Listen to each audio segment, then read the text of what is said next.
Okay, there we go.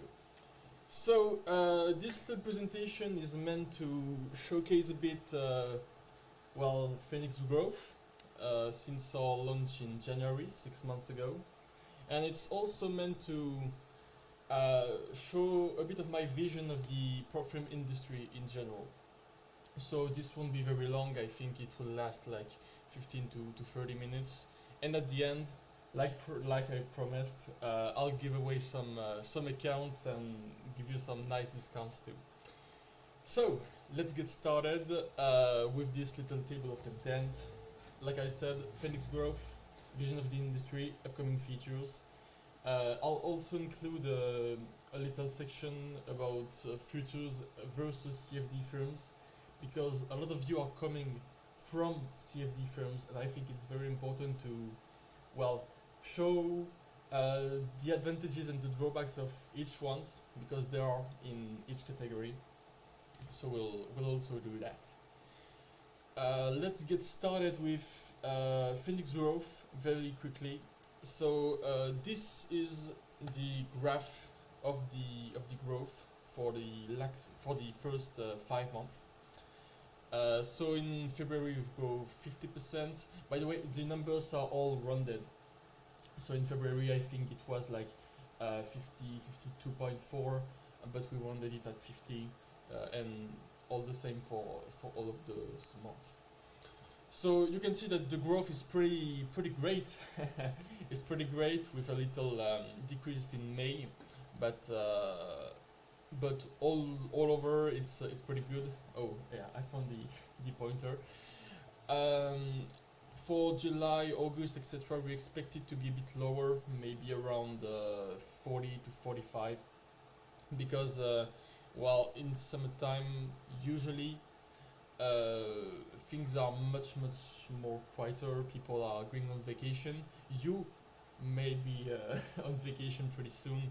So yeah, but overall, we're expecting to maintain at least a 40% per month growth, hopefully over the next 12 months. That is the goal, at least. So we'll do everything we can to maintain that. Next, I want to talk a bit about the CFD versus versus futures prop films. If I am able to switch my slideshow, which may be not the case. Okay, that's it. So I'll go point by point. Like I said, many of you are coming from CFD firms, and many of you are actually switching from CFD to futures. Why are you doing that? Well, in the vast majority, it's because of all of the scandals that have happened in the CFD industry over the last month, maybe years. As far as I can remember, it all really started with my Forex fund, which has crashed. I think it was at the end of last year, maybe November of last year.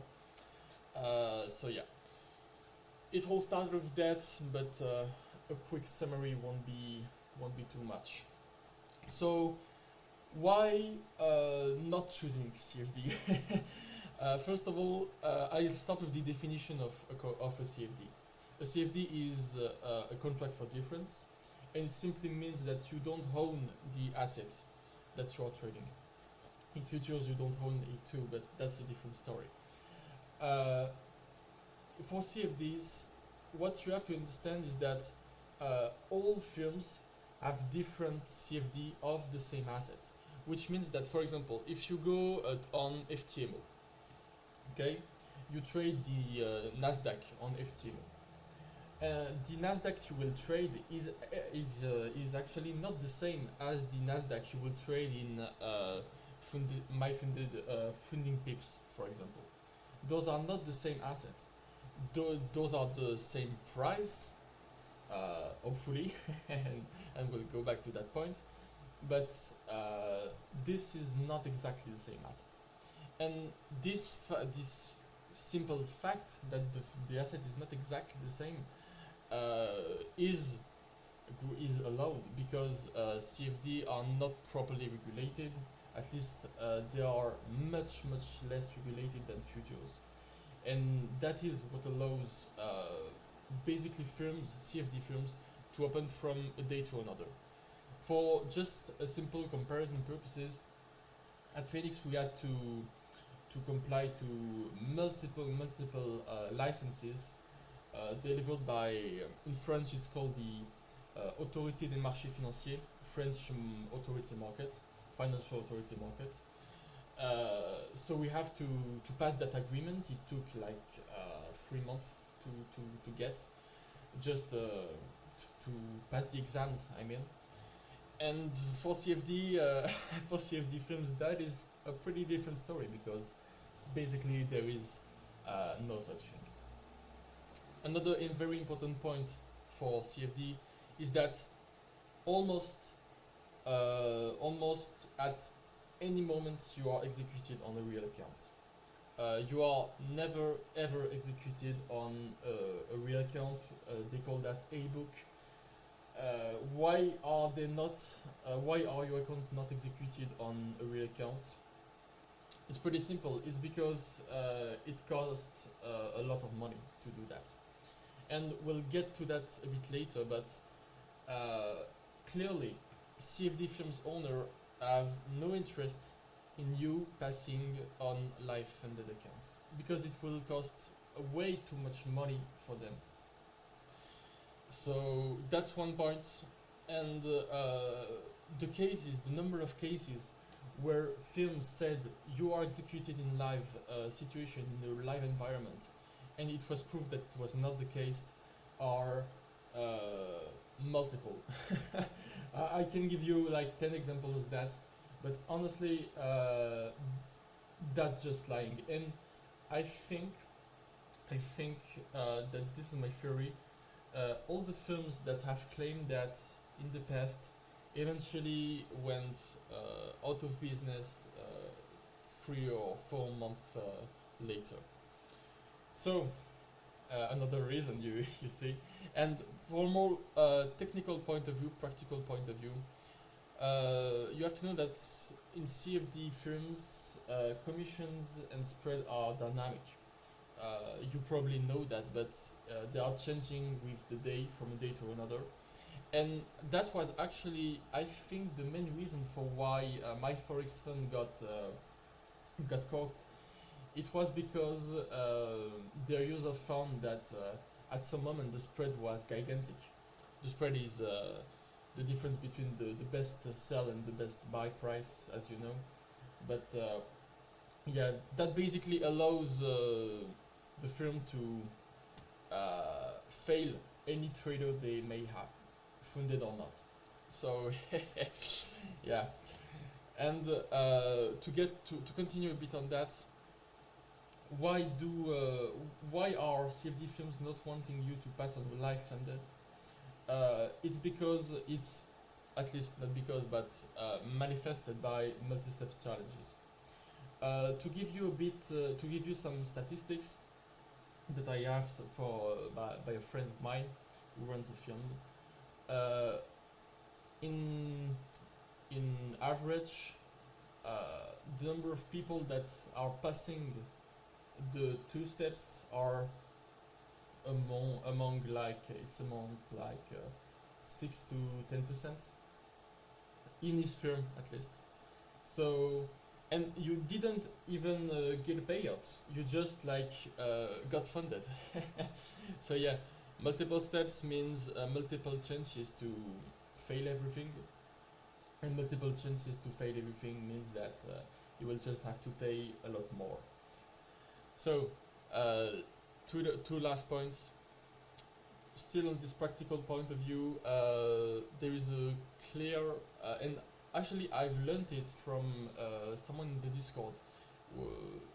You have a clear difficulty to get some data.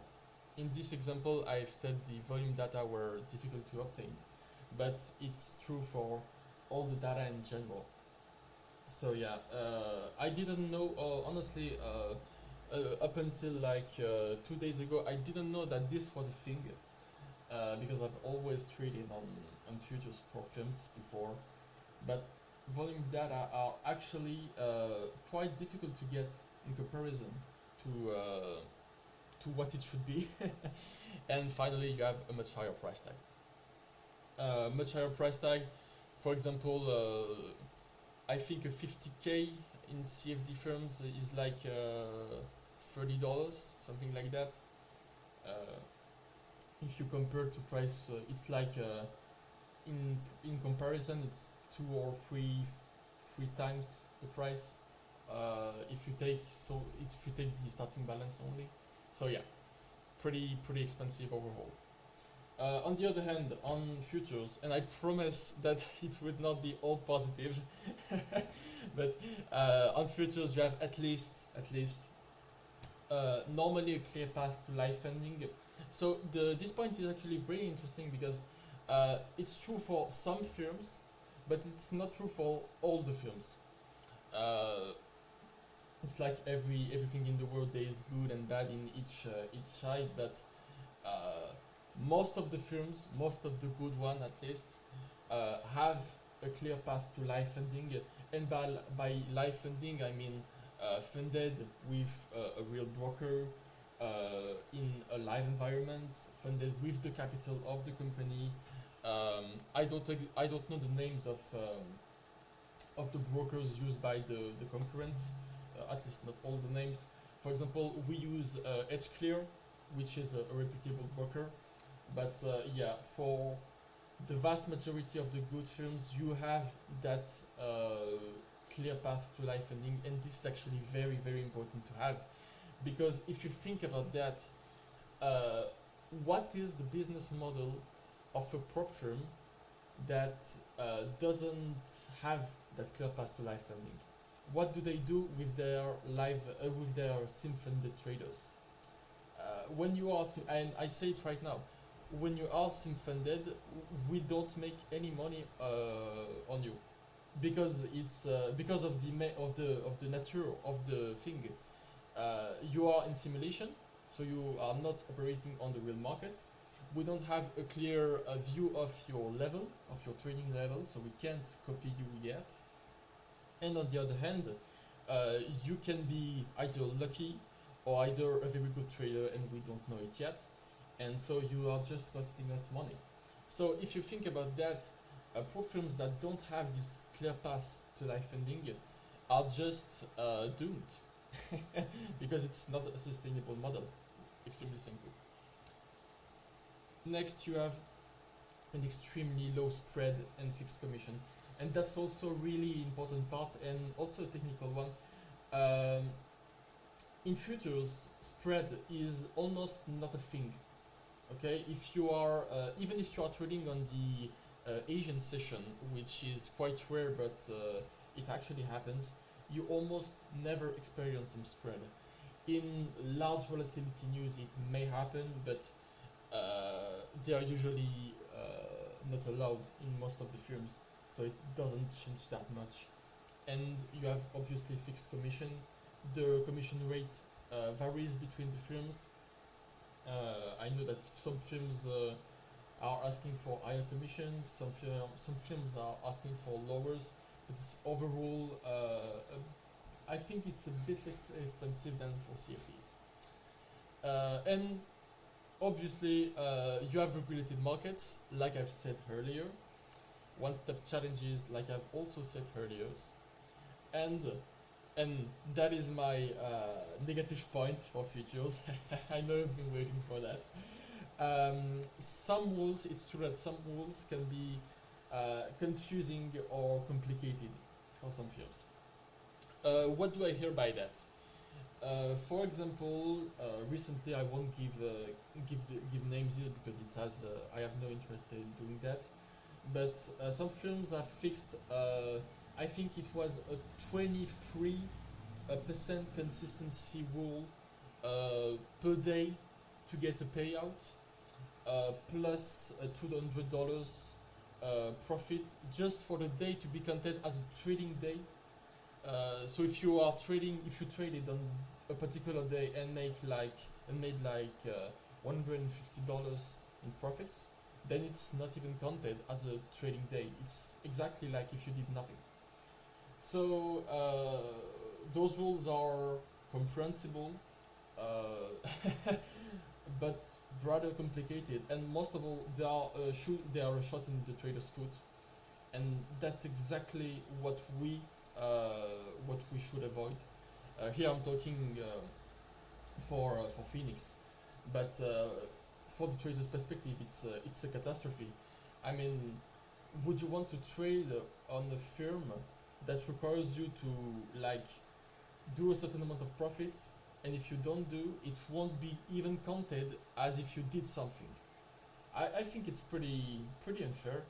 But yeah, some futures firms are have those kind of rules, and as far as my knowledge go, CFD firms don't have similar rules. The rules are at least clearer in CFD firms for that part. And finally, you have that price tag that is fairly much more affordable for futures firm. That's a reality. So this part is done. Now I'll switch a bit to my vision of the industry in general, and that's actually the main part of this little presentation. So, my vision of the industry. First of all, I'm going to focus on futures firm, not CFD. As I said, I'm not a super expert on CFD firms. I never got too much interested in that because of the gigantic differences in the business model in general. So I'll talk about what I know, and what I know are futures firms. So in the world of futures prop firms, there are enormous differences in rules, and these differences are so important that, for me at least, they create subcategories of futures prop firm. To show you that a bit, I'll prepare a little category. I'll prepare little categories at least. So here you can see a few prop firms, the main ones at least, plus us. Why did those? Why did I split those prop firms? It's pretty simple. For me, one of those two category is doomed. You may guess it. You may guess which one is. But for me, all of those films are clearly doomed. At least their model is. And why is their model doomed for me? Pretty simple. Because for me, you can't have films that offers minus 70, minus 80, minus 90, even minus 95. I've seen it was, I think it was Lilu that offered minus 95% off the challenges. Why can't they offer such a price? Because nothing is free in this world, and if they can propose you this price and still be in the market, still be like alive, they have to hide something, or at least they have to change some rules. And the rules that they are changing is pretty simple. It's not even a rule; it's a way to operate that differs. You see, let's take all of those films, for example. They all have the same business model. Maybe ETF has a slightly different one, because I know that they offer end of day drawdown too. But those firms allow you to trade on 20 accounts, maybe even more, and that just pushes the traders to gamble. Why? Because for a beginner, he will just think, oh, okay, I can buy this 300k account, and then I buy 20 times, and then I get funded 20 times, and then boom, I'm a seven figures, $3 million funded trader. So that's the theory, but in reality, that doesn't work like that, obviously, because one, once you are funded, you have to pay the activation fee, which is a per month fee generally. So That's an easy 80 to, I think Apex is 85, I think. But let's say it's around 80 on average. So it's an easy $1,600 per month that you are spending just to maintain your accounts. And just the fact to get funded is pretty hard too, because of a very simple rule, that is the trading drawdown on the unrealized P&L. So trading drawdown on the unrealized P&L, if you are coming from futures film, you already know what that is.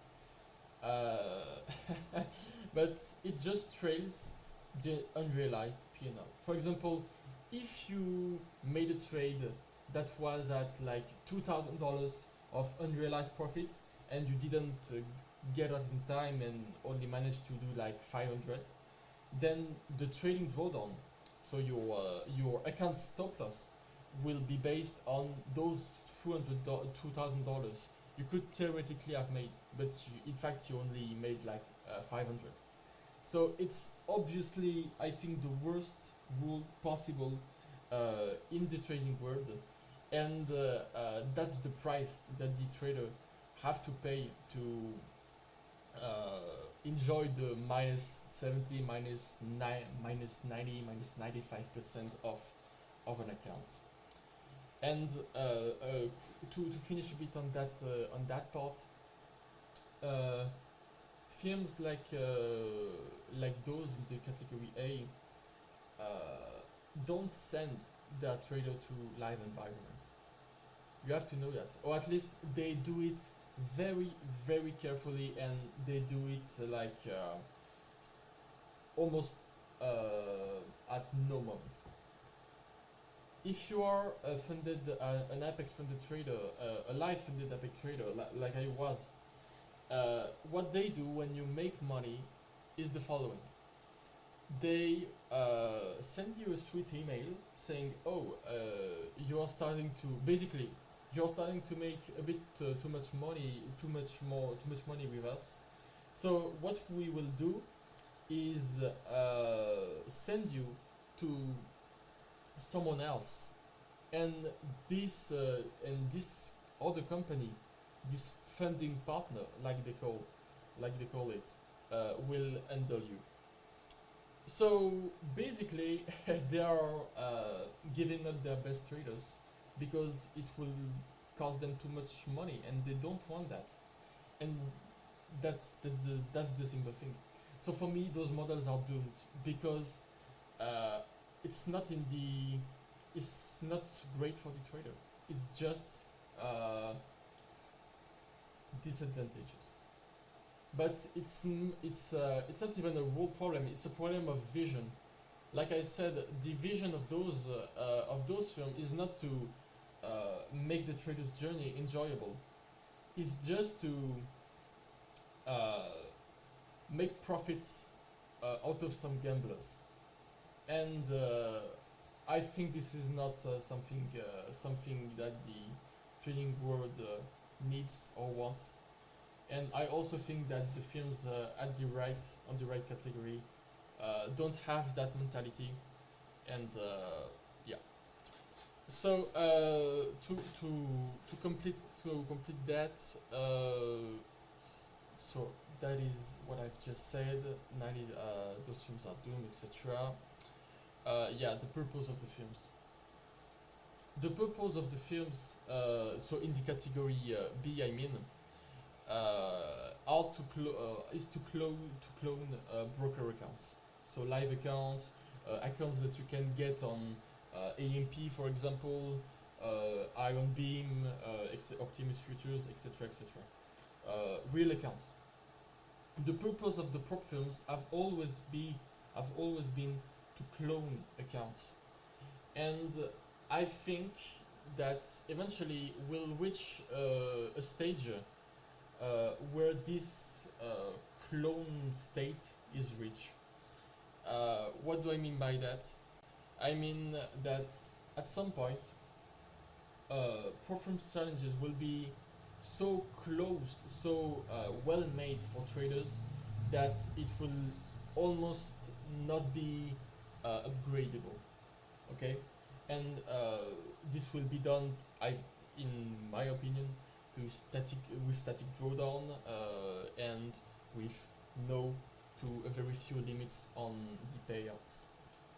So, like I've said, films will reach a satisfactory copying stage compared to brokers or to broker accounts. This stage is almost reached with Ascension accounts, and in my opinion, at least, we just need to at Phoenix. We just need to lighten our payout rules a bit, and then we will have reached this satisfactory stage, in my opinion. So the question is, with all that I've said, what is next? What is what what can films do after having reached that satisfactory copying stage? Because we will reach it. In the like, if you just go back 5 years in the past, almost all the films you know, including us, didn't exist. Almost all the films. I think Top Step was created in 2012, so it's much more older. But all the recent films, ETF, Apex, Bulenox, etc., Hunt to Trade, I think they're a bit older. My Infinite Futures, they're pretty recent. But like, we are in the market where 80% of the competitors are new and extremely new. So it's developing fast, and what is developing fast means that this stage will be reached super quickly. But that doesn't answer my question. What is next? For me, the answer is pretty simple, and it lies in a single word. This word, and that defines the whole industry for me, and perhaps this whole presentation, is ecosystem. There is still a long way to do to make trading accessible to as many people as possible, and that's the direction we are taking.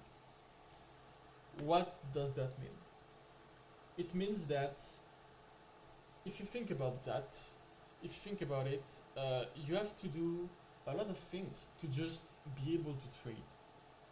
You have to, if you're a beginner, for example, you have to figure out a way to get courses, a way to get knowledge, which is super tricky because there are a ton of obvious scams out there, or it costs like $2,000 to get a good trading course. You have to figure out a trading platform. You have to figure out a way to redact a trading plan, keep it updated. You have to figure out a way to log your trades. You also have to figure out a way to analyze your trades. And don't get me wrong, all of those solutions are existing, fortunately for us, because we won't be able to trade if it was not the case, at least not in the modern way we know. But they are not free, far from it. And the smaller your time frame, the more money you will spend. A swing trader may not have to spend a lot of money to trade. For a day trader, it's less true. For a scalper, it's not true at all. Just for comparison purposes, I've traded with Bookmap for over a year myself, and the monthly cost of Bookmap is around $120 per month, $120 per month. That is pretty expensive. If you compare it to one of our challenge, it's like almost you can almost double the price with discounts, but still you pay a single trading platform twice the price as you will pay $50,000 in funding. And that is, if you think about that, extremely weird. I mean, how can we get to a state where tens of thousands of dollars of funding can be less expensive than a single trading platform. So for me, the answer is ecosystem and is financial technology overall, and that's the whole purpose of that will be the whole purpose at least of the next weeks and of the next month, and that's also a perfect transition to my next section, which are the upcoming features. So I won't get into details much here. We will have some sweet announcement for each features, but I'll still give you some. There is five main axes that we will develop. So here I'm talking about the short and medium terms. Short and medium terms, that is like 2 weeks to 5 months in terms of development. For some tools, it's maybe even longer, but it's a maximum of like 1 year, maybe 2, 1 year, 1.5 max. So the first thing we will upgrade in the next, that is weeks, in the next 2 weeks, hopefully in the next few weeks, is the integration of more platforms. So NinjaTrader will come, Tradeovate, TradingView.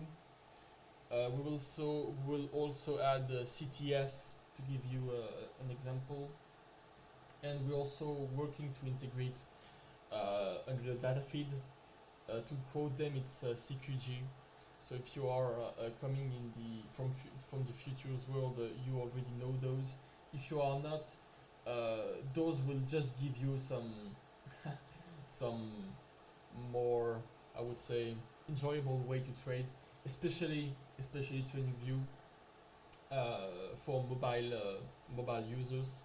I know many of you are actually mobile traders, and and if you are mobile traders on Phoenix right now, you have to trade with Rhythmic Trader Pro Mobile, which is conveniently not the best platform to execute on. So yeah, TradingView will come hopefully in the next few weeks. We are actively working with NinjaTrader. Like I've said in the interview I've made with Futures Fanatic a while ago, we wanted this integration for quite some time. Actually, it's over a year now that we asked for it. But and I can tell you here because we are in small committee. But what happened is that almost everything was ready back in June 2023 when I first asked for the collaboration. But they needed to develop their own prop firm integration system first. So I said, okay, no problem, we will wait. How much time will it take? And the answer, it will be ready like in November 2023.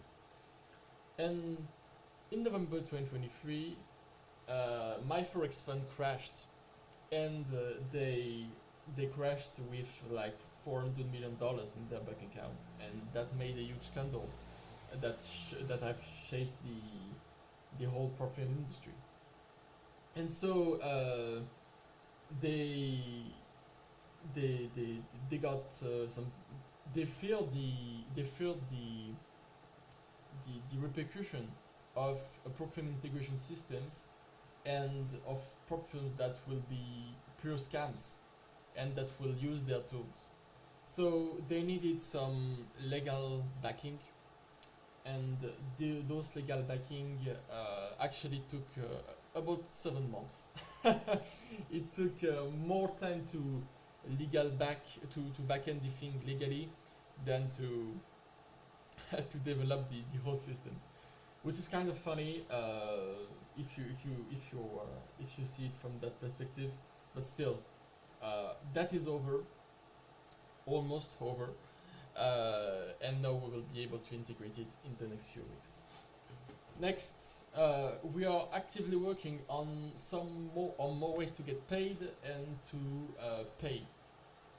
So that is also a very interesting point because uh, we had the case of people that are not able to use their credit card. You know, they are coming from some country where the usage of credit card is restricted, and even if they want to buy something with us and they have the trading skills, they don't have the capacity to just like buy the account. So we're working on some features like PayPal to quote it, and of course cryptocurrencies as a mean of payment for challenges and also as a mean of payment for you to get paid. So we are working on the both of that. We are also to continue to finish on that point, working on our own payout entity. That is actually a pretty big thing because it's still in this vision of ecosystem, and paying the traders is not free, and all of those fees, when you add them up, are becoming pretty consistent. And so I figure out that rather than spending all of this money in just fee, uh, we can spend it in developing our own payment entity for traders. And that is what we are currently doing. And you'll notice that this is exactly the ecosystem vision that I was mentioning. It actually includes much more than it looks. But it's pretty interesting overall. um, so next we have and the three and the fourth point are actually pretty similar. We have tools to improve the trader's performance and tools to simplify the trader's life. You will notice that this those are actually kind of blurry terms. You know, you don't really get what it is, uh, but it's the goal. It's kind of the goal because I don't want to say too much here, like I've said, and you will have one of these tools, which is actually it's ready as I'm talking to you right now. Like the code is completed, everything is ready. We are starting the beta testing phase hopefully today or tomorrow, but it will come in the next few weeks, like 2 or 3 weeks maximum time, and it has never been done before. Uh, we spent like 5.5 months developing that. Uh, so I hope you will like this tool, and yeah, I I assume it will be useful for both beginners and advanced traders. Maybe more for advanced traders than for beginners because of the way the thing is built. But anyway, I'm not teasing you too much. Um, the this kind of tool will come in very will come in very different ways. It may be some features we'll add in the website. Here I'm particularly thinking about some features that will be added. That's called Edge, Phoenix Edge. Phoenix Edge, it's one of those tools, and it's all about statistics. So you will have very detailed statistics. I think we will have more than 40 statistic data on your dashboard, and that will greatly help you to figure out about everything that you could figure out with any logger possible. So yeah, that's one of those tools. And finally, we will lighten a bit the payout rules. So here it's a medium term. It will be for medium terms. In the next month, we will lighten those rules. Like I've said, the only thing that for me separates us from this satisfying copy stage from broker accounts is the payout rules. that are not the worst of the industry. Very, very far from it. Actually, I think we have good payout rules, to be honest. But let's be honest, those are not the best payout rules. Not yet, at least. So that is really something we will try to improve.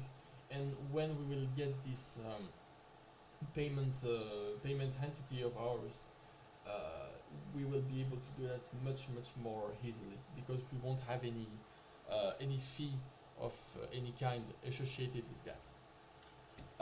And finally, just to say that we have more than 30 updates and features that are currently planned and that will arrive over time. So by feature, I mean, like for example, the tool that I've started to present a bit, that have never been seen before, etc., is counted as one feature, even though the tool itself has like 50 features in it.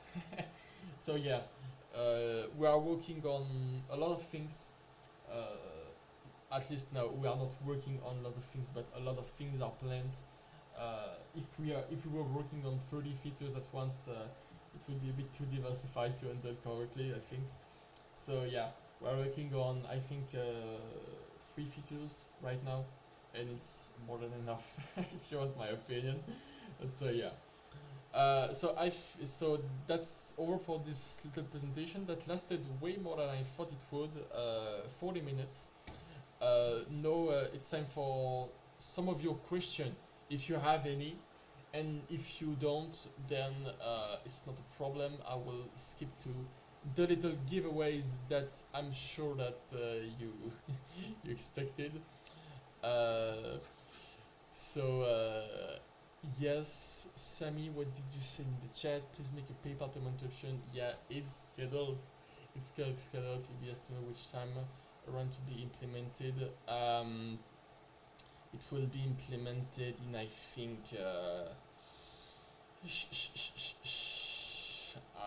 it's hard to give you a precise timing here, but in about 2 months, I think it's playable in less than 2 months.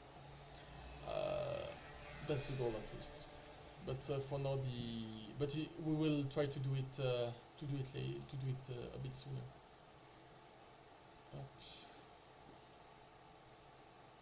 Yes, yes, Shark Value Actives. Please do session more for any ATA on crypto, TLFX. Any ATA on crypto, actually it will come before the PayPal option, maybe 1 month, because we are already, because actually it's like 60% done. 60% done, I think. So yeah, almost everything is done. The design is done. The payment processor for cryptocurrency is already done also. So yeah, about 1 month. Yeah, massive growth. Thanks. Yeah. I know traders from India are really struggling with payment. That is the main country we were requested.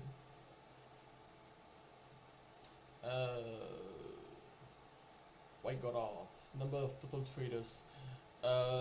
We have about 20 funded traders right now, and total traders we are about like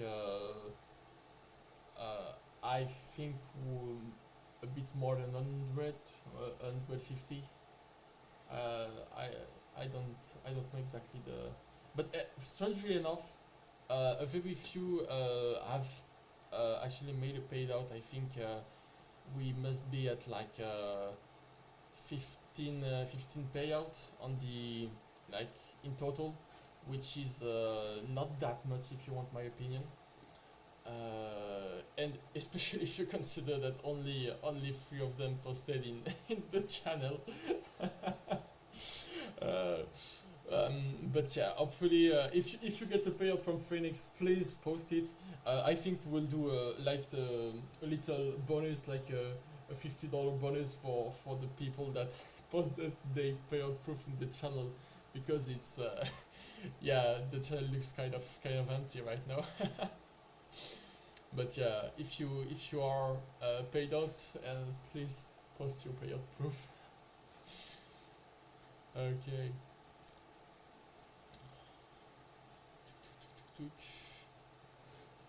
We will. Hey, thanks. Yeah, payout proof helps. So if I get a payout ever, I will definitely post. Okay, that's pretty nice of you. Any more question before we wrap this up? Uh, uh, uh. So in total 5 payouts before moving to live. It depends. Actually, thanks for the question, because it's a pretty interesting question. Right now the rule is 6,000 in payouts before moving to live. It's 6,000 in payouts before moving to live, so it may be more than 5 payouts. Sorry, if your payouts are not the maximum value at each time. But the very important thing to notice, yeah, it's 6,000 per account. The very important thing to note is that we can move you in live before that threshold. For example, if you are already in live in one account, we can move the second account in live too, well before this $6,000 mark. Maybe I'm going to check into Discord here, maybe more interesting.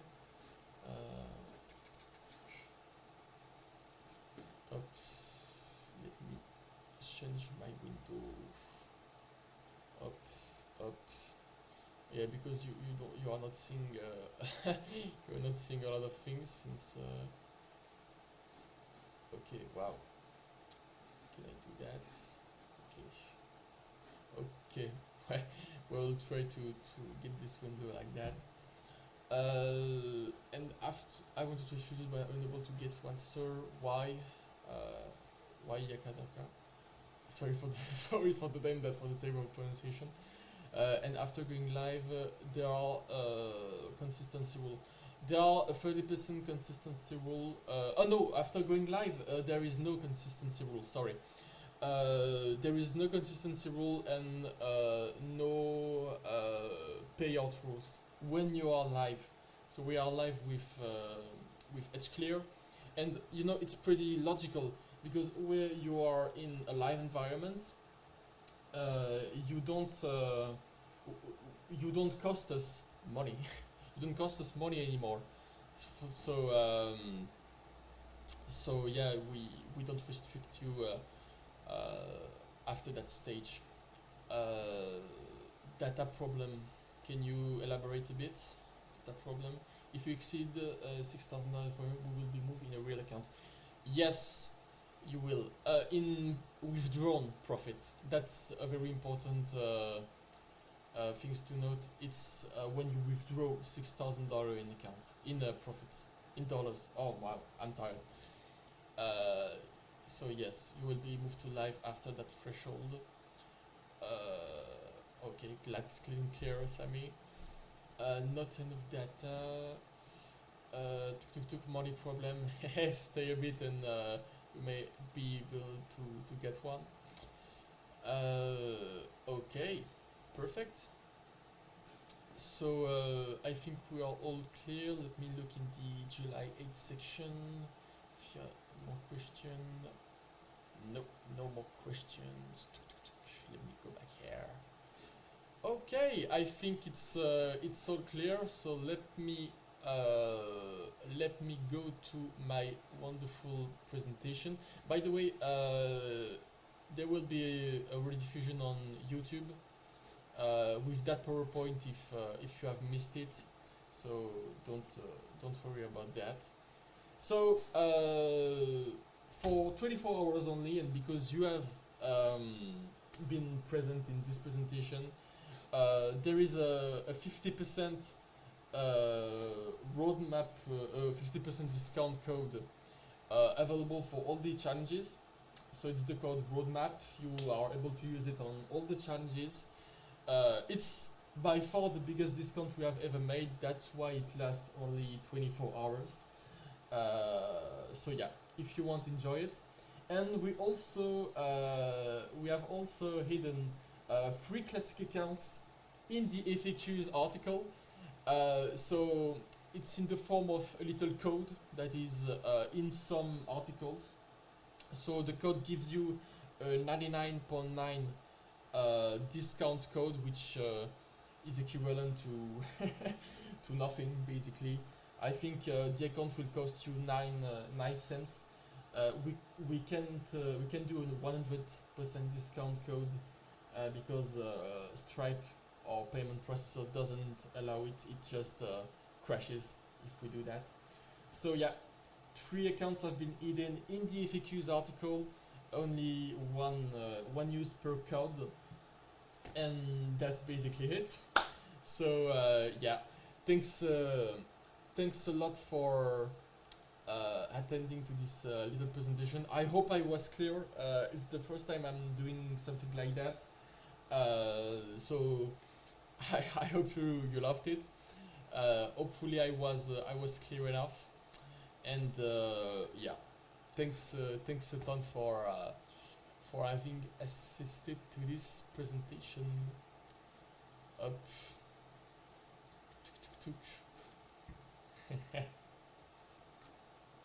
Fantastic presentation, great Phoenix. Thanks a lot, Chakbaru. Insightful this one, thanks. Okay, thanks a lot, guys. Enjoy the discount code and the giveaways. If you find it the first, then you have it. And I wish you a pretty good night. Okay, bye, guys. Thanks. Up.